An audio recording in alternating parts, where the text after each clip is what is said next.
The Room by David Dunwoody. Read by the author. The room had changed. It was almost imperceptible.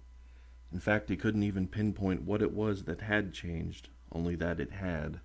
That sense of subtle discord was nothing new to him, and felt the same as all the other times. The times that were folly, irrational, figments of his fevered ruminations. But this time he knew something in the room was aberrant. Moreover, he knew he hadn't caused it. He never argued against the label obsessive-compulsive. It described his manner perfectly.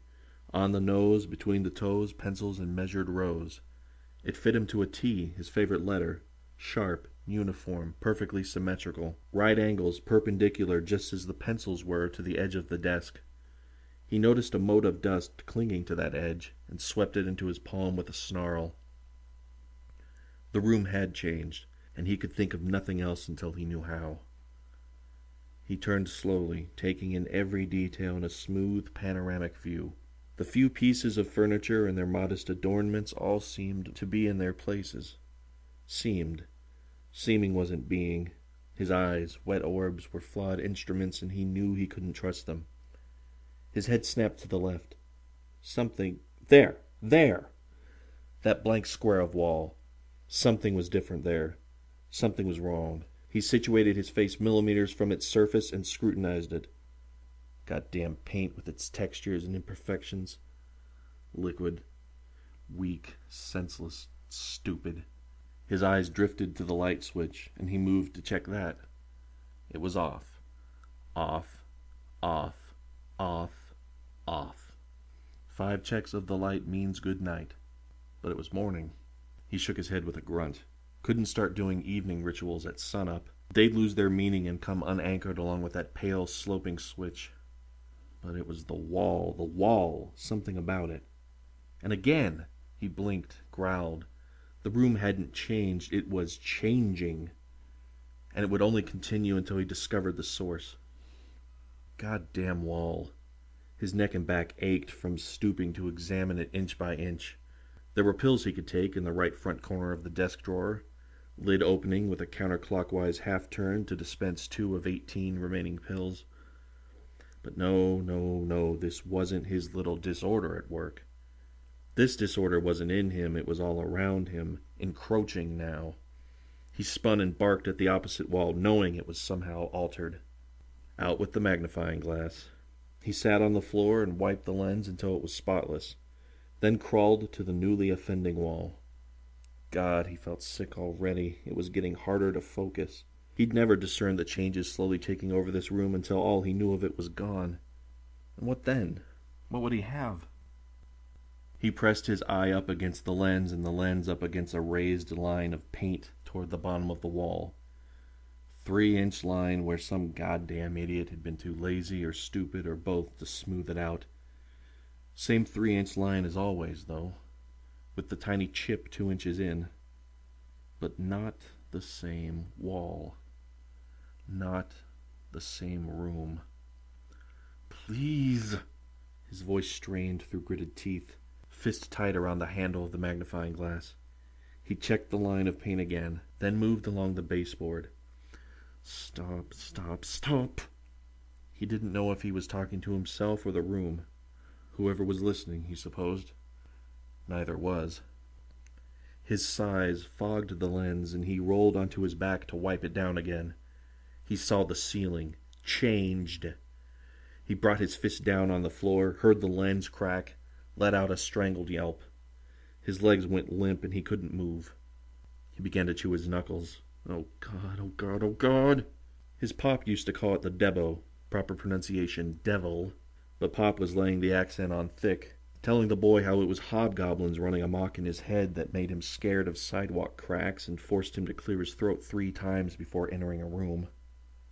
They playing with you like a puppet. He'd learned to expect as much from his father and his father's women, caught up in their own superstitions.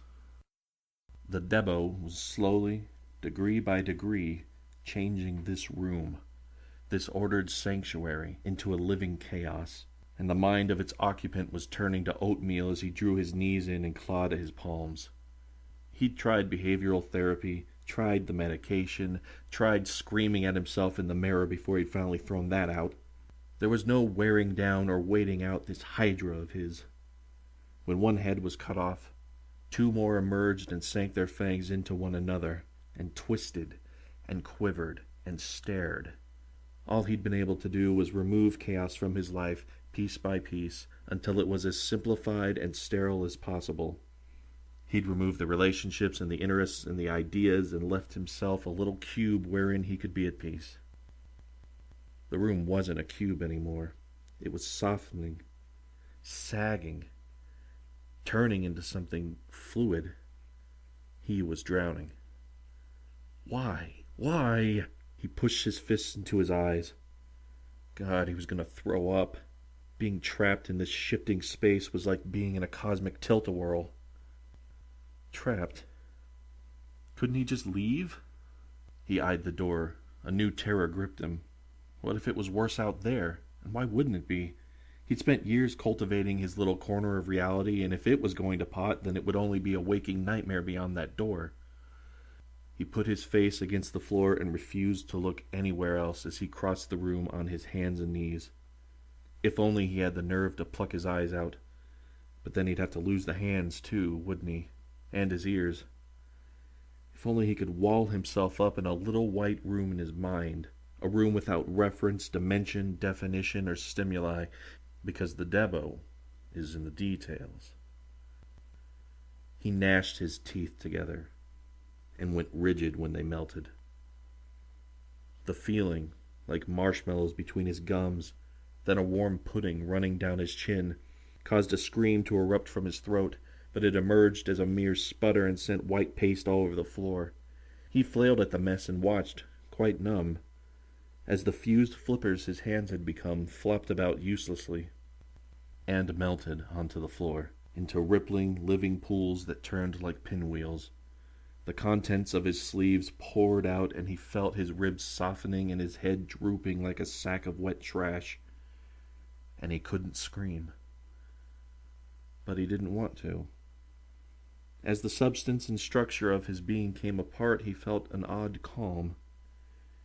He could feel the turning pools on the floor, some small as a single droplet, others containing the volume of his innards. His eyes fell into his skull, and he was glad at last to be rid of them.